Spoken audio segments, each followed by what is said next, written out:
Imagine a crime so brutal, so senseless, that even hardened detectives admitted it kept them awake at night. A family wiped out in a way that defied logic, leaving behind a mystery that still chills anyone who dares revisit it. Before we begin, where are you watching from? Drop your city or country in the comments. Let's see how far this story reaches. In November 1987, Russell Keith Dardeen, age 29, lived with his wife Ruby Elaine Dardeen and their 3-year-old son Peter in a modest mobile home outside the small town of Ina, Illinois.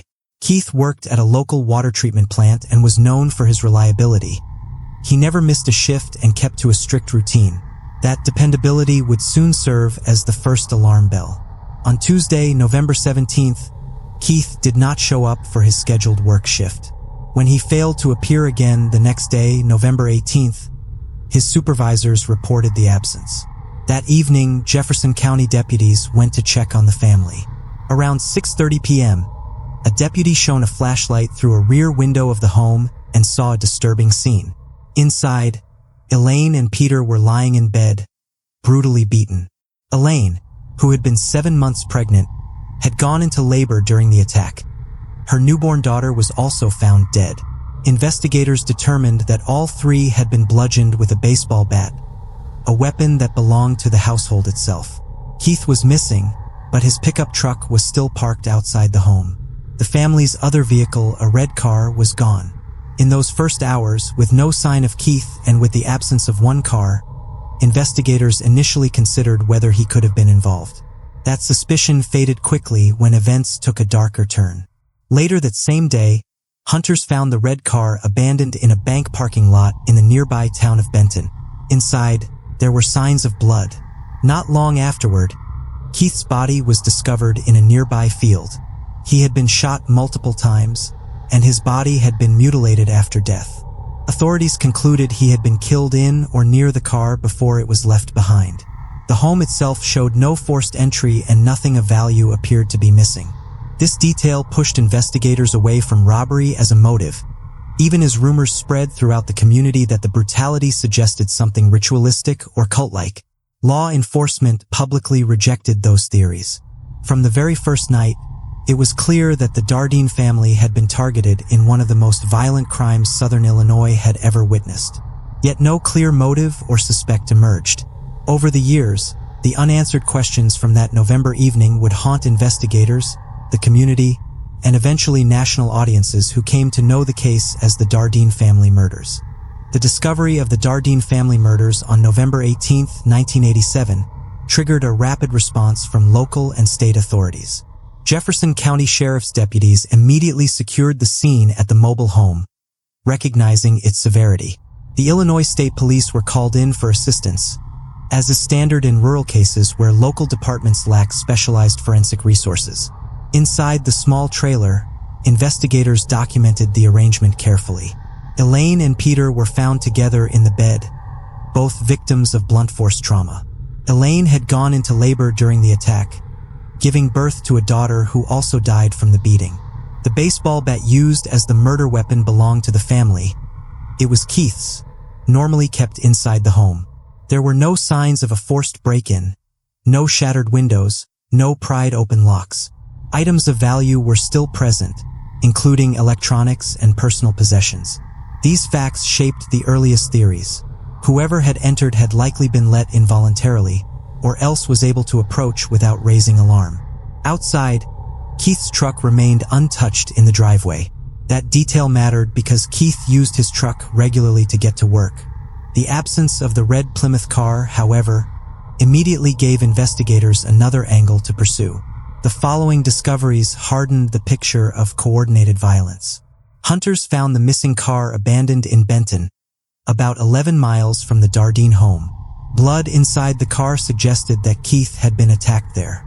His body was later found nearby, shot several times with a firearm and mutilated after death. He had not been bludgeoned like his wife and children. The split in method, blunt force inside the home, shooting and mutilation outside, was highly unusual. It suggested a degree of deliberation or staging that investigators could not immediately explain. In any multiple homicide involving a family, investigators often begin by considering the surviving spouse or parent as a potential suspect. But with Keith discovered murdered in such a brutal fashion, that theory collapsed. His presence as a victim shifted the lens outward toward other possible motives. Robbery was ruled out quickly, as nothing appeared to be stolen. Random violence seemed unlikely at first. What stranger would target a small family living in a modest mobile home in rural Jefferson County? Still, the randomness of the brutality prevented investigators from excluding the possibility. Rumors spread rapidly among residents of Ina and surrounding towns. The sheer violence, the killing of a pregnant woman, a toddler, and an infant stirred fear of something beyond ordinary criminality. Talk of satanic cults or ritual killings, common in the 1980s during what came to be called the Satanic Panic, began to circulate. Neighbors whispered about strange vehicles spotted on back roads and speculated that the family had been caught up in something occult. Law enforcement publicly dismissed those claims, noting that nothing in the crime scene suggested ritual or cult activity. Yet the rumors persisted, feeding an atmosphere of paranoia that was as much cultural as it was local. Ina, Illinois, in 1987 was a quiet town of fewer than 500 residents. Located in Jefferson County, it lay amid farmland, small clusters of homes, and a few businesses along Illinois Route 37. The Dardeens lived just south of Ina in a mobile home park, modest housing that reflected Keith's steady but not affluent lifestyle. The crime shattered the community's sense of security. For weeks afterward, residents locked doors that had previously been left open, kept lights on at night, and spoke in hushed tones about the case at church services and in diners. People were afraid, parents worried about their children, and some even considered leaving the area altogether. The idea that an entire family could be destroyed inside their own home without warning was unbearable. The case also received immediate press coverage across Illinois. Local newspapers reported daily updates, while larger outlets such as the Chicago Tribune and regional television stations sent reporters to southern Illinois to cover the story. The shock value of the details ensured that the murders would not remain a quiet, local matter. They entered the wider public record almost immediately. Detectives faced serious obstacles from the start. There was no clear suspect. The lack of forced entry suggested the killer or killers might have been known to the family, but interviews with relatives, co-workers, and neighbors failed to identify any obvious enemies or conflicts. Keith was regarded as reliable, quiet, and family-oriented.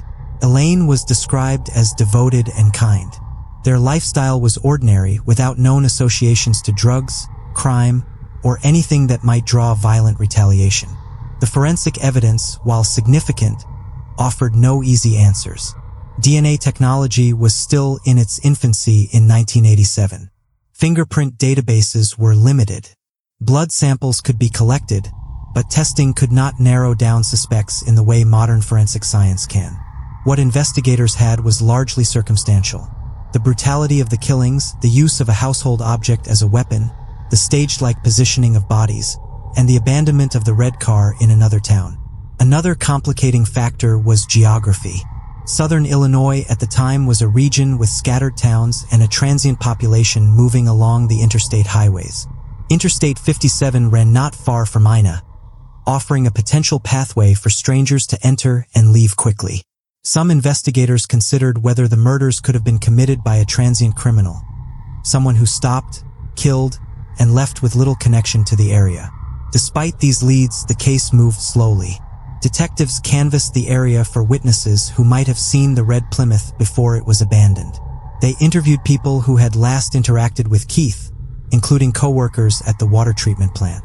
They gathered tips, many of them fueled by rumor, but none produced the breakthrough they needed. As weeks turned into months, the case became a symbol of both fear and frustration. National outlets picked up the story, highlighting the shocking violence in a small, quiet community. True crime programs in later years, such as Unsolved Mysteries and others, would revisit the case, emphasizing how the crime scene seemed almost beyond comprehension. The murders were often compared to other infamous cases of family annihilation, but the difference here was crucial. Most such cases involved one family member killing the others, often the father. In Ina, Every member of the immediate family was murdered. The brutality, combined with the absence of a clear motive, kept the Dardeen murders alive in public consciousness. The family was laid to rest, but their story lingered in newsprint, in community memory, and in the files of investigators who, year after year, kept the case open but unsolved. The days immediately following the murders of the Dardeen family were dominated by the clinical but crucial process of autopsy and evidence collection. At the county morgue, pathologists examined each victim in turn. Keith's body was confirmed to have been shot multiple times with a firearm. Investigators determined he had been attacked away from the trailer, most likely in or near the red Plymouth that was later abandoned. His body showed signs of mutilation after death, an element that horrified even seasoned law enforcement. Elaine's injuries were consistent with repeated blows from a blunt object, matching the baseball bat recovered at the scene. Peter's wounds bore the same pattern of trauma.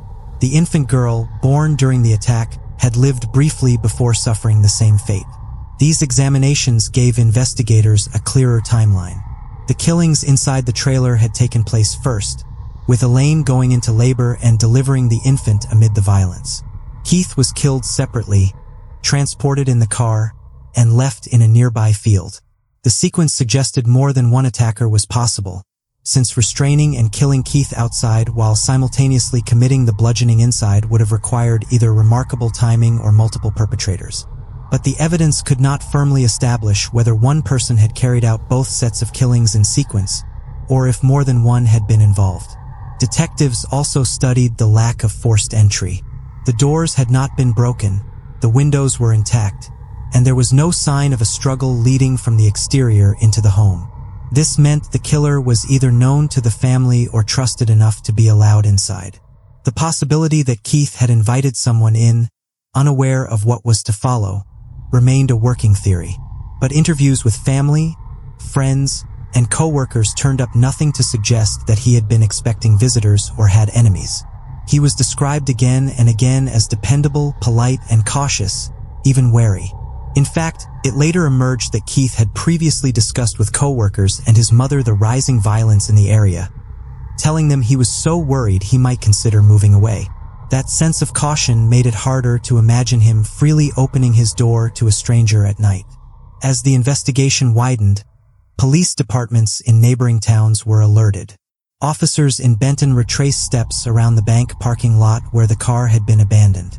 Employees at nearby businesses were questioned to see if anyone had noticed the vehicle's arrival. The time frame was difficult to pin down precisely, but most agreed the car had been left there sometime during the same day the bodies were discovered. The blood inside the car linked it conclusively to Keith's death, but there were no fingerprints, no eyewitnesses, no surveillance footage. This was 1987, before widespread use of security cameras. At the Dardeen home, evidence technicians photographed every inch of the trailer. The baseball bat, normally stored inside, was bagged as evidence. Blood samples were collected from multiple areas, though the technology of the time could not do much beyond typing the blood. DNA testing was still years away from becoming a routine investigative tool. Forensic limitations meant that even when samples were preserved carefully, the ability to match them to a suspect would not exist until the 1990s and beyond. Leads poured in as the case reached newspapers across Illinois. Some callers claimed to have seen suspicious vehicles in rural areas near Ina in the days before the murders. Others suggested names of individuals with criminal histories in the region.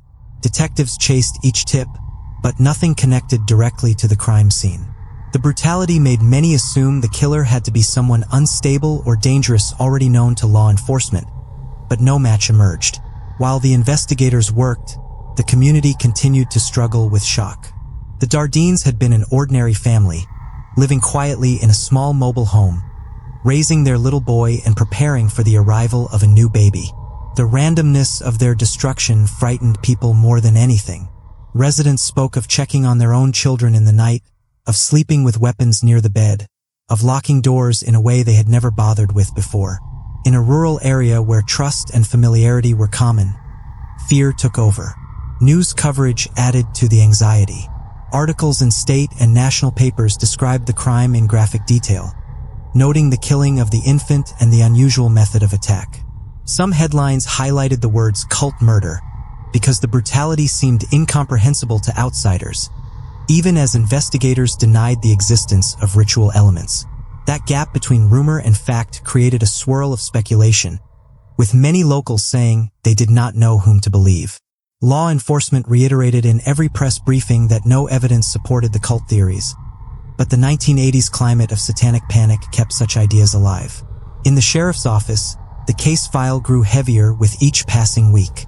Witness interviews, forensic reports, and tip sheets filled binders. Yet the central mystery remained. Who would kill an entire family in such a way? Detectives ran background checks on acquaintances of both Keith and Elaine, but no one emerged as a suspect. They considered whether the murders could have been the work of a transient criminal passing through on Interstate 57, which lay only a few miles from the Dardeen home. That highway theory fit the idea of a stranger killing at random, but without evidence, it remained speculative. Months passed, and with each day the trail grew colder. Funerals had been held, the family buried, and the small community of Ina attempted to resume life under the shadow of fear. Investigators, though, could not move on. The open case stayed active, with detectives periodically reviewing the evidence and following up on new tips. The crime scene photographs, the autopsy reports, and the bagged baseball bat were reminders that the case was not closed. By early 1988, the Dardeen murders were recognized as one of the most haunting unsolved cases in Illinois history. For the investigators still working the file, the challenge was to keep the evidence intact for a future when science might catch up to what human testimony had failed to provide. For the townspeople, the murders were a wound that would not heal, a story repeated in whispers for years, a reminder that evil could strike even in the quietest of places. As the winter of 1987 gave way to the new year, the initial momentum in the investigation slowed. The Jefferson County Sheriff's Department and the Illinois State Police had exhausted their first wave of leads. The red Plymouth had yielded no fingerprints or usable evidence beyond the bloodstains already linked to Keith. The baseball bat offered nothing further, having belonged to the family and bearing only the obvious traces of the attack. Without forensic breakthroughs, detectives were left with interviews, background checks, and theories. Detectives revisited family connections, looking for possible disputes or hidden tensions. Relatives described Keith and Elaine as hardworking, family-oriented, and uncontroversial. Keith was noted for his punctuality and cautiousness, Elaine for her devotion to her son and her excitement about the baby she was expecting. No debts, feuds, or questionable associations appeared in their records. Even minor conflicts or grudges could not be found. This left investigators with little to build a motive upon. Community members were repeatedly questioned, but Ina was a small town where residents generally knew one another. Neighbors near the mobile home had seen nothing unusual. No loud noises, no screams, no suspicious vehicles parked outside. The murders had happened quietly, in a space where sound carried easily across farmland. This deepened the mystery. How could such violence occur without notice? In the absence of answers, rumors filled the vacuum. Local gossip returned often to the idea of a cult, fueled by the savage details and by national headlines that sensationalized the case. Religious leaders in the region addressed the subject in sermons, cautioning congregants not to give in to hysteria.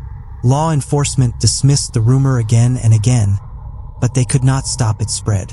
To frightened residents, the story of a ritualistic group of outsiders was easier to accept than the idea that a killer might be living among them. Meanwhile, investigators considered whether the murders might have been linked to other unsolved crimes in the region. Southern Illinois in the 1980s had its share of violent offenses, but nothing matched the particular brutality or the pattern seen in the Dardeen case. The absence of any similar case meant detectives had little basis for comparison. By mid-1988, the investigation had entered a frustrating stage familiar to law enforcement, the slow grind of an unsolved file. Tips still arrived, but each one was checked and dismissed. Leads took detectives across state lines occasionally, chasing down reports of violent offenders elsewhere, but none connected back to Ina. The investigation consumed significant manpower and resources, but yielded no arrests.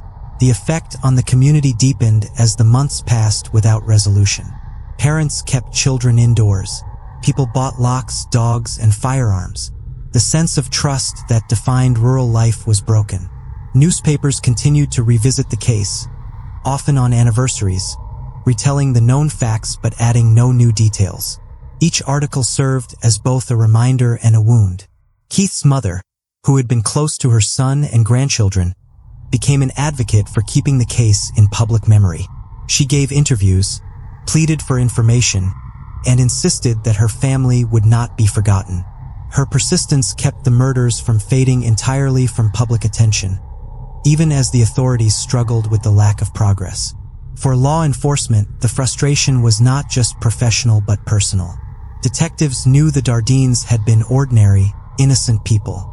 They understood that someone capable of such brutality remained free. The case file remained open, revisited periodically by new sets of eyes, but it was increasingly labeled as cold.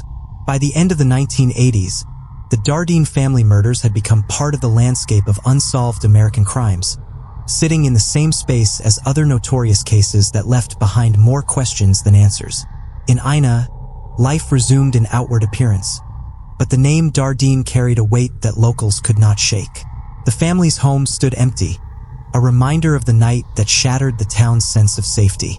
The case, though unsolved, was not forgotten. Investigators promised that if new evidence emerged, they would return to it immediately. For the moment, however, there were no fingerprints, no eyewitnesses, no confessions. Only silence surrounded the murders, and silence made the fear grow stronger. The Dardeen murders entered the 1990s as a cold case, preserved in thick binders and evidence lockers but with little to show for years of investigative work. Detectives who had been present in 1987 either moved on to other assignments or retired, leaving the case to younger officers who inherited not just the paperwork but also the weight of a crime that still haunted southern Illinois. For the families left behind, particularly Keith's mother, the absence of progress was devastating. She continued to speak publicly about her son and grandchildren, determined that they not be reduced to a line in a file. Each anniversary brought articles in local newspapers, often repeating the same grim facts. A family murdered in their home, no forced entry, no clear motive, and no suspects identified. The repetition of these details underscored the absence of resolution. Meanwhile, southern Illinois itself was changing. The region saw economic struggles, with industries closing and unemployment rising. Crime was present, but nothing remotely resembling the brutality of the Dardeen case surfaced again. For residents, that fact was both reassuring and unsettling. It suggested the crime had been an isolated act, but it also reinforced the idea that whoever had committed it was not local, or had left immediately afterward. Law enforcement agencies began, from time to time, to review the file in light of new investigative tools. DNA technology was becoming available in the 1990s, and though the evidence collected in 1987 had been preserved, it was not always in a state that could provide results. Samples of blood had degraded, and at that stage, DNA testing required far more material than later methods. Even when tested, the results were inconclusive or insufficient to point to a suspect. Community memory, however, did not fade. The story was passed down among residents, especially to children who had been too young to remember the events directly. They grew up hearing warnings.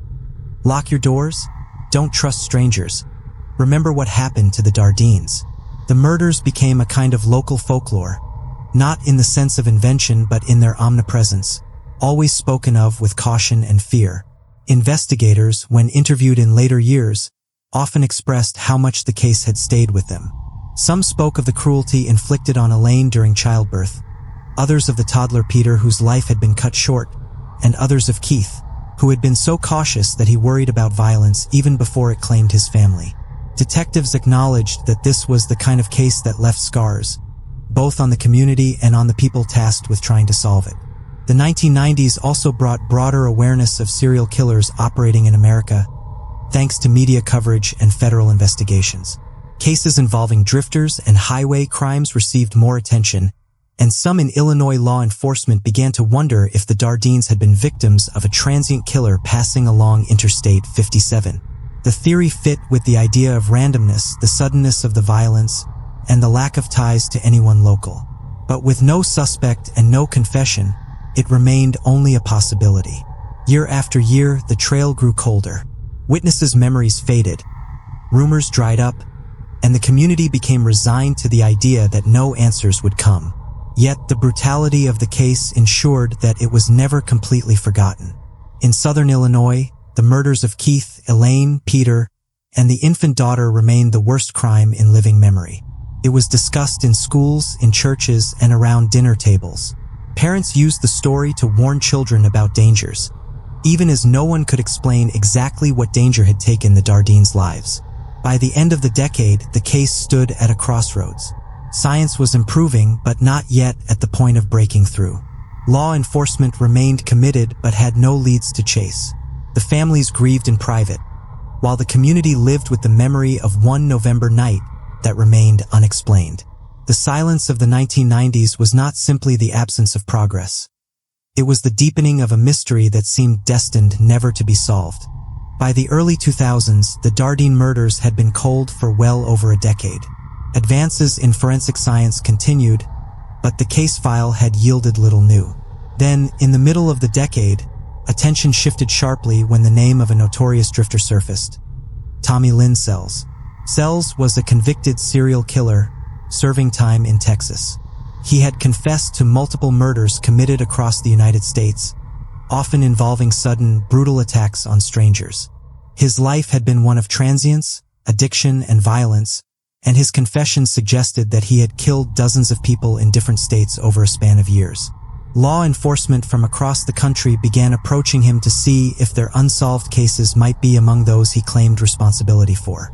In conversations with investigators, Sells eventually described details that matched the 1987 Ina murders. He claimed that he had killed the Dardeen family after encountering Keith, who had offered him a ride. According to his version, he gained entry to the Dardeen home and committed the murders inside. He described the use of the baseball bat, the attack on Elaine, and the killing of the children. The brutality of his account was consistent with the facts known to police. Sells was known for both truth and fabrication. He confessed to so many crimes that investigators often struggled to separate fact from fiction. Some of his admissions were later proven false, while others were confirmed. In the case of the Dardeens, there were specific details he described that had not been released publicly, which lent credibility to his claim. He knew about the birth of the infant during the attack, a detail carefully withheld from news reports in the early coverage. That knowledge suggested he had either been present or had learned the information directly from investigators after the fact. Authorities in Illinois took his confession seriously but cautiously. They recognized the difficulty. Sells was already serving a life sentence, with no possibility of parole, and had been sentenced to death in Texas for another crime. He had no incentive to tell the truth consistently, and his history of deception complicated every word he spoke. Some detectives, however, believed him. They argued that the random, chaotic violence matched his established patterns, and that his presence on interstate highways during the 1980s could have brought him to southern Illinois. For the families of the victims, the confession was both a potential answer and a new wound. Keith's mother, who had fought for years to keep the case in the public eye, expressed relief at the possibility of resolution but also anger at the details described. To hear Sells recount the deaths of her son, daughter-in-law, and grandchildren was devastating. At the same time, the uncertainty of whether he was telling the truth prevented closure. The Illinois State Police reviewed Sells' statements, comparing them against their evidence. Some elements matched, others were less clear. The possibility remained that he had learned details secondhand, through law enforcement conversations or through prison rumors. Without physical evidence, no DNA, no fingerprints, no weapon linking him conclusively to Ina, the confession could not be confirmed in court. Prosecutors ultimately did not pursue charges, knowing the standard of proof could not be met. Even so, Sells' confession changed the way the case was remembered. For years, the Dardeen murders had been viewed as an isolated, inexplicable act. With Sells' words, they were reclassified in many minds as part of a larger pattern. the work of a transient serial killer who preyed on vulnerable families across America. True crime authors and journalists picked up on this connection, publishing accounts that tied the Ina case to Sells's wider story. The murders entered books, documentaries, and television programs that chronicled his violent life. Yet, the uncertainty remained. Some investigators insisted that Sells was telling the truth, while others argued that without proof, it was only a claim. The case remained officially unsolved. Sells was executed in Texas in 2014, taking with him whatever certainty his words might have provided. After his death, debate over his responsibility continued, but his confession ensured that the Dardeen murders would never again be separated from his name. For the town of Ina, the story had shifted once again. The fear that the killer might have been a local subsided somewhat, replaced by the idea that a drifter had brought the violence with him, leaving as quickly as he had come. That narrative fit with the unease residents had always felt about the interstate highway that ran so close by. It was easier to believe that the horror had arrived from elsewhere, rather than having grown out of their own community. The confession did not close the case, but it altered its trajectory. From that point on, when the murders were discussed in newspapers, in books, or in conversation, Tommy Lynn Sells' name was always attached. His story, his confessions, and his execution became part of the legacy of what had happened in Ina in 1987. The murders were no longer viewed as just an isolated nightmare. They were understood as part of a much larger pattern of American violence. Once Tommy Lynn Sells' confession entered the public record, the shape of the Dardeen murders in the cultural imagination changed, but the case itself remained in limbo. Investigators in Illinois kept the file open, acknowledging that the account from Sells fit many aspects of the crime, but stopping short of calling it solved. Officially, the murders of Keith, Elaine, Peter, and the newborn daughter were unsolved homicides. Unofficially, law enforcement and journalists often referred to Sells as the likeliest culprit. This state of partial resolution left families and community members divided. For some, it was enough to believe that the drifter who had admitted to killing dozens of strangers had indeed been responsible. It fit the randomness, the brutality, and the lack of local connection. For others, doubt remained. They asked why no physical evidence tied him to Ina. They questioned whether his knowledge of withheld details could have come from conversations with detectives who had interviewed him over years of confessions. They worried that by accepting his claim without proof, the case might never receive the certainty it deserved. Keith's mother, who had lived through years of silence and fear, carried both relief and pain. Relief because Sells' words at least suggested an answer. Pain because the description of the violence was too much to bear. She had already lived with the images for decades, but to hear them spoken aloud by the man who might have committed them reopened the wound. She continued to speak to the press about the case, ensuring that the memory of her son and grandchildren was not overshadowed entirely by the name of their alleged killer. In the wider culture, the Dardeen murders gained renewed attention through television and print. True crime series began to highlight the connection to Sells. Articles in national magazines referred to the case as one of his most notorious confessions. Documentaries on American serial killers included Ina among the list of towns scarred by his violence. Each retelling reinforced his presence in the story, even though no court had confirmed his guilt. The residents of Ina found themselves living with a legacy that was no longer just local. Journalists from outside Illinois occasionally returned to the town, interviewing neighbors and investigators, asking them to recall the night in 1987. Some residents declined, weary of repeating the details. Others agreed, believing that keeping the story alive was the only way to honor the victims. In every retelling, the tension between fact and speculation resurfaced.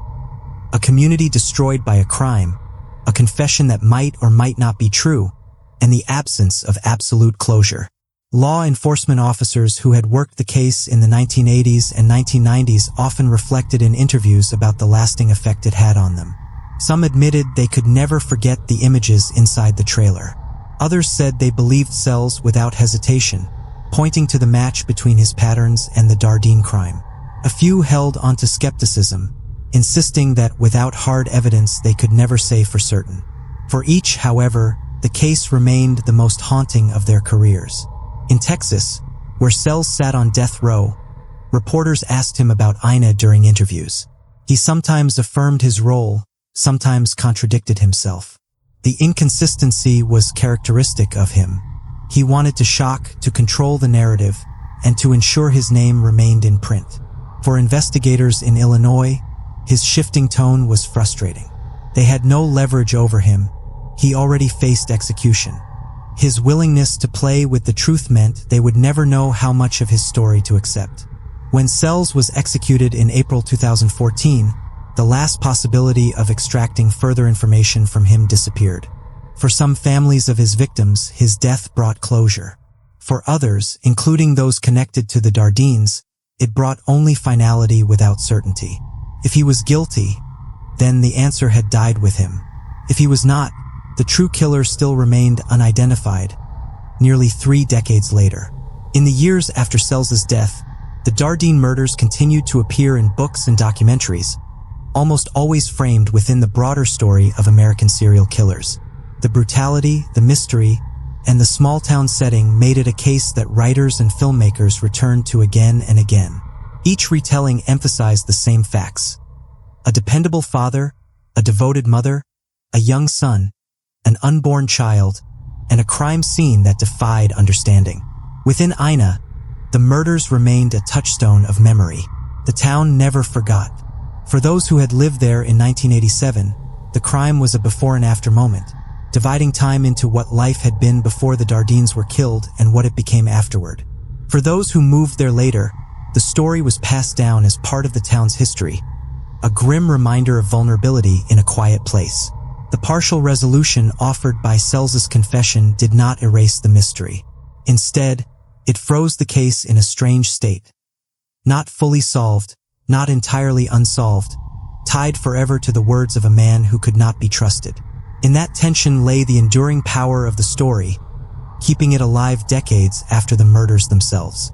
By the late 2010s, more than 30 years after the murders, the story of the Dardeen family was no longer an active investigation in the traditional sense, but rather a case preserved in memory, media, and culture. Officially, the Illinois State Police maintained it as unsolved, its files intact, its evidence stored, and its name familiar to generations of detectives.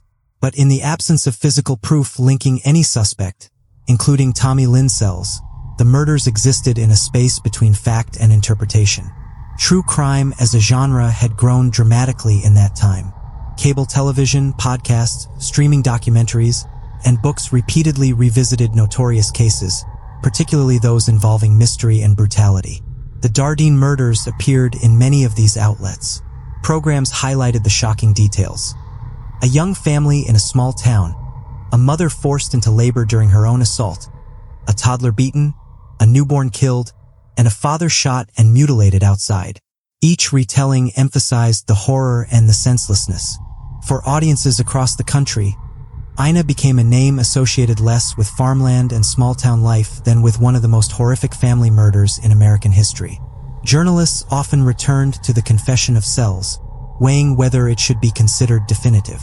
Some writers argued that his knowledge of withheld details made it virtually certain he had been the killer. Others countered that his long history of manipulative storytelling meant nothing he said could be taken at face value. These debates kept the case alive in print and on screen, ensuring that it was not forgotten but also not resolved. For the families of the victims, this attention was a mixed experience. On the one hand, the continued retellings meant that Keith, Elaine, Peter, and the baby were remembered. Their story was not lost to time. On the other, the repeated focus on the brutality of their deaths and on the name of Sells often overshadowed the lives they had lived. Family members reminded reporters and audiences that the Dardeens had been ordinary, loving people. Keith had been a steady worker, Elaine a caring mother, Peter a curious child. The baby never had a chance at life. These truths mattered as much as the horror of the crime scene. Within Ina, the murders became part of the town's collective memory. Residents who had lived through 1987 recalled the fear that spread after the discovery, the way doors were locked for the first time, and the lasting sense that safety could be shattered without warning. Newer residents learned the story through neighbors, schools, and local conversation. The crime shaped the town's identity, not because people wanted it to, but because such violence could not be erased from history. Law enforcement occasionally revisited the case file, reviewing whether newer forensic techniques might extract results from the preserved evidence. Advances in DNA analysis after 2010 opened possibilities that had not existed in the 1980s or 1990s, but the available material, degraded by time, offered limited hope. Without a clear sample, there was nothing to compare to national databases. Investigators continued to hold out the possibility that one day, science might succeed where interviews and confessions had failed. The execution of Sells in 2014 marked a turning point. For some, it closed the door on the only viable suspect. For others, it left open the possibility that the true killer was still unknown. Either way, his death solidified the Dardeen murders as a case that would never have the kind of courtroom resolution familiar in other crimes. There would be no trial, no conviction, no sentencing. What remained was narrative, retold in countless forms, and memory, carried by those who survived. By the time 3 decades had passed, the case had become as much about endurance as about violence. It endured in the hearts of family members who never stopped speaking about their loved ones. It endured in the work of journalists and documentary filmmakers who kept the details alive for national audiences. It endured in the quiet unease of Ina, a town that still carried the shadow of November 1987. The Dardeen murders stood not just as a record of a crime, but as a story about how communities live with unresolved violence. They showed how memory persists, how rumor coexists with fact, and how families fight to keep victims remembered beyond the horror of their deaths. In that sense, the case became larger than itself, a symbol of unsolved American violence, forever tied to the questions that could never be fully answered. More than 3 decades after the November 1987 murders of the Dardeen family, the case stands as one of the most disturbing and enduring mysteries in American criminal history. Its legacy is layered. It lives on in the official records of the Illinois State Police, in the memories of Ina residents, in the grief of surviving family members, and in the broader culture that continues to revisit it as a story of unimaginable brutality. The official record has always been marked by the same fixed set of facts. Keith was found shot and mutilated in a field after being transported in his own car. Elaine and Peter were beaten to death inside the family's trailer. Elaine gave birth during the assault, and the newborn girl was killed almost immediately. The weapon was a household baseball bat, not brought to the scene by the assailant but taken from inside the home. There was no sign of forced entry, no robbery, and no clear motive. These facts, established in 1987, have never changed. They form the immovable core of the case, the points to which every theory and every confession must return. The lessons drawn from these facts vary depending on perspective. For law enforcement, the case underscores the limitations of investigation before the widespread use of modern forensic science.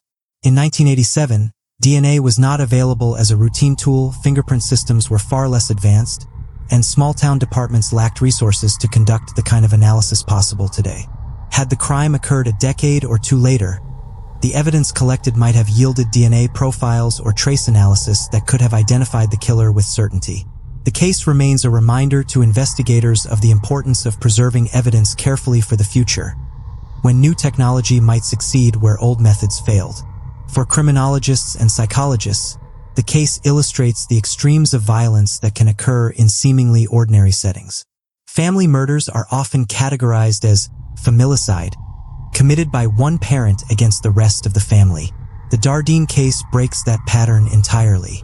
Every member of the immediate family was killed, and the methods differed between victims, bludgeoning inside, shooting outside.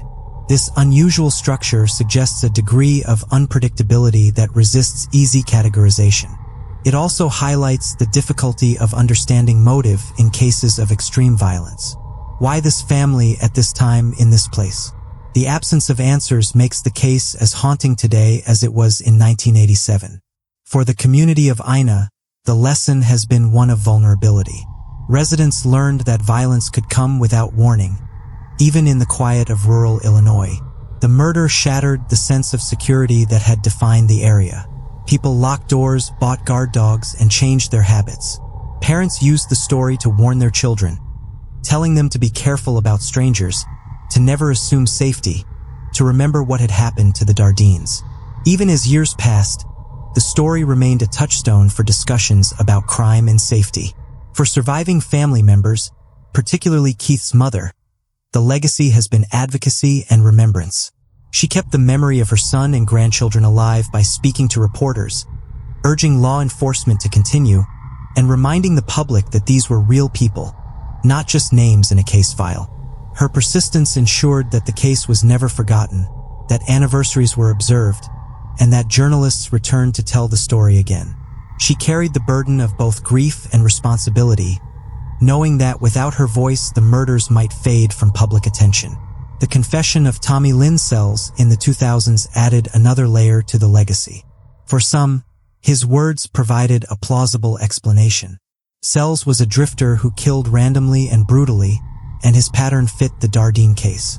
He knew details that had not been released publicly, which seemed to confirm his involvement. But for others, the uncertainty surrounding his confessions, his habit of exaggeration and fabrication, meant that his claim could never be fully trusted. The absence of physical evidence linking him to Ina left the case in limbo. His execution in 2014 closed the door on further interrogation, leaving only his inconsistent accounts behind. This ambiguity is central to the enduring mystery. If Sells was guilty, then the case belongs to the long history of American serial murders, another example of random violence inflicted by a transient killer. If he was not, then the true perpetrator remains unidentified, and the possibility exists that another explanation, hidden in the past, has been overlooked.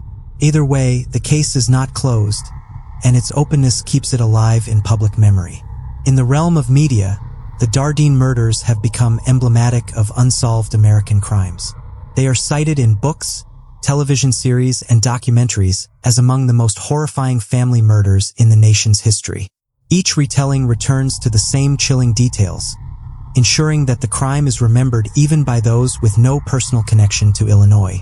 The murders function both as a cautionary tale and as a subject of fascination, illustrating the extremes of human violence and the limits of understanding. The case also illustrates how communities cope with unresolved trauma. Ina has never forgotten what happened, but it has also continued to live, to grow, to exist beyond the murders. For longtime residents, the story is a scar carried quietly, part of the landscape of memory. For newer generations, it is history, told with solemnity and caution. In this way, the Dardeen murders are not just a case file but part of the cultural fabric of Southern Illinois. Even today, investigators occasionally revisit the evidence. Advances in forensic science, particularly in DNA analysis and genealogical matching, hold out the possibility that something might one day be found.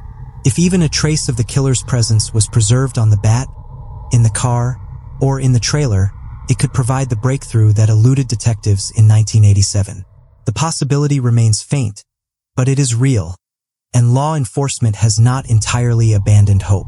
The legacy of the case, then, is complex. It is a story of loss, of investigation, of rumor, of confession, of partial answers and enduring questions. It is a reminder of how fragile life can be, how violence can intrude into the most ordinary of settings, and how communities respond to trauma by remembering, by warning, and by enduring. It is a story that continues to resonate not because it has been solved, but because it has not. As the decades stretch on, the murders of the Dardeen family stand as both tragedy and mystery. They are remembered as the night when Ina lost its sense of safety, as the case that left detectives haunted, as the story that journalists return to again and again. They are also remembered as the lives of 4 people: Keith, Elaine, Peter, and a baby girl who lived only for a few moments, whose names remain spoken because their story has never been resolved. The story of the Dardeen family murders does not end in resolution. It does not end in the familiar courtroom image of a judge's gavel falling or a jury foreman declaring a verdict. Instead, it ends where it began, with questions. The crime remains unsolved in the official sense, suspended between the certainty of the brutality that occurred and the uncertainty of who, definitively, carried it out. That tension between fact and ambiguity, forms the enduring shadow of this case. The central facts are unmovable. On the night of November 18, 1987, Keith Dardeen, his pregnant wife Elaine, and their son Peter were murdered in Ina, Illinois. Elaine delivered a baby girl during the attack, and the infant was killed almost immediately. Keith, the sole adult male in the household, was discovered later, shot and mutilated. Their home showed no sign of robbery. The weapon was a baseball bat kept in the house. These details are as stark and as horrifying today as when investigators first stepped into the trailer more than 3 decades ago. From those facts, the shadow of the unknown stretches outward. Law enforcement has never established a definitive motive. They have never identified a suspect through evidence. The case has never seen an arrest. Theories have shifted, from speculation about someone close to the family, to suspicion of a random drifter, to the confession of a known serial killer. Yet none of these theories has been proven in a way that satisfies both investigators and the families of the victims. The case remains, in the language of official files, open and unsolved. The confession of Tommy Lynn Sells provides the closest thing to resolution that the case has seen. His description of the crime matched details that had not been publicly released. His life as a transient killer fit the randomness of the murders. Many in law enforcement believe he was telling the truth, and yet the uncertainty endures. His history of fabricating details in other cases leaves doubt. The absence of physical evidence tying him to Ina leaves doubt. His execution in 2014 closed off the possibility of further questioning. His name remains linked to the case, but never as a matter of legal record. In this sense, the shadow of the Dardeen murders falls across the broader landscape of unsolved American crimes. It is a reminder that not every case ends in certainty. It is a reminder that evil can intrude without warning, that violence can be both intimate and inexplicable, and that sometimes the story does not fit into the patterns that people expect. The Dardeens story resists easy categories. It is not a domestic crime of passion. It is not a simple robbery gone wrong. It is something else, something raw, brutal, and unresolved. For the community of Ina, the murders remain a defining memory. Residents who were children in 1987 still recall the fear that settled over the town. Parents warned their children more fiercely. Doors were locked that had once been left open. A town that had seen itself as safe and insulated was forced to recognize its vulnerability. Decades later, the memory persists, told in hushed tones, woven into the town's collective identity. Ina is no longer just a small town in southern Illinois. It is the place where the Dardeen family was murdered. For the families of the victims, the shadow is more personal. Keith's mother carried the memory of her son and grandchildren for decades, speaking publicly, keeping their names alive. Her grief was compounded by the absence of answers, by the knowledge that the crime that took her family remained unresolved. Each year that passed brought not closure but endurance, the ongoing task of remembering and mourning. For her, and for others connected to the family, the murders were not just history but a living presence, a reminder of what was lost and of what remains unknown. For investigators, the shadow is professional and personal.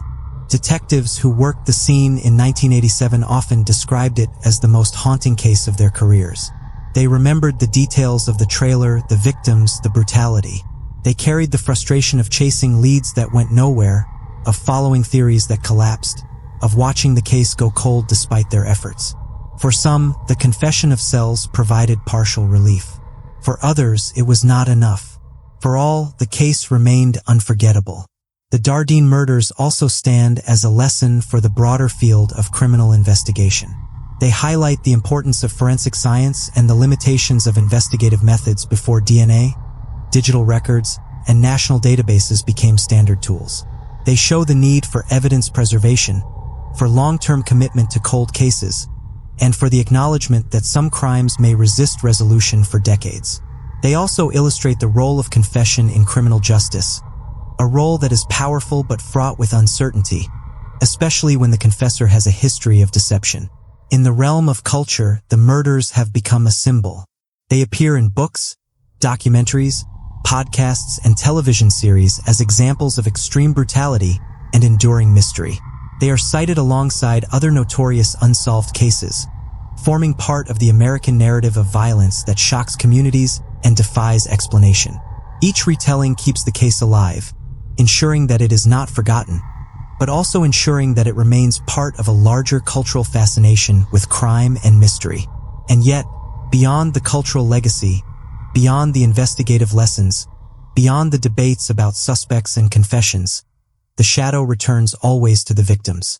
Keith, who worked steadily and cared deeply for his family. Elaine, who loved her son and was preparing to welcome a daughter. Peter, a cheerful boy who played with toys in his family's trailer. The baby girl, born into violence and gone within moments. They are the heart of the story, the reason the case continues to matter. Their lives were ordinary, their deaths extraordinary in their cruelty. To remember them is to resist allowing their story to be defined only by horror. As the decades pass, the possibility of a definitive resolution grows smaller. Evidence degrades, witnesses age, memories fade. Yet advances in forensic technology hold out a faint possibility that one day something might break the silence. A DNA profile, a new analysis, a previously overlooked lead. It is not impossible. Until then, the case remains open, existing in the liminal space between memory and mystery. The enduring shadow of the Dardeen murders is not only about violence but about uncertainty. It is about the way communities live with questions that cannot be answered, the way families carry grief without closure, the way investigators continue to hope against hope for breakthroughs. It is about the way a single crime can shape the identity of a town, a region, and even a nation's sense of vulnerability. In conclusion, the murders of the Dardeen family are not a story with an ending. They are a story with an absence, a gap where certainty should be. That absence is what makes the case endure, what makes it retold, what keeps it alive in memory and media. It is a story of brutality, yes, but also of endurance, of the refusal to forget, of the ongoing struggle to find meaning in the face of the inexplicable. Keith, Elaine, Peter, and the unnamed baby girl remain at the center of that story. Their lives, though short, continue to resonate through the decades, carried forward by those who remember, those who investigate, and those who tell the story again and again. The shadow of their loss endures, and in that endurance lies both tragedy and remembrance. Decades have passed, yet the Dardeen murders remain a haunting reminder of how fragile safety can be, and how some mysteries may never truly find resolution. What do you think? Was Tommy Lynn Sells the real killer? Or is the truth still out there, waiting to be uncovered? If this story gripped you, make sure to subscribe to Eternal Obsidian, where we dive deep into the darkest mysteries, the unsolved, and the unforgettable. Don't just watch the shadows, step into them with us.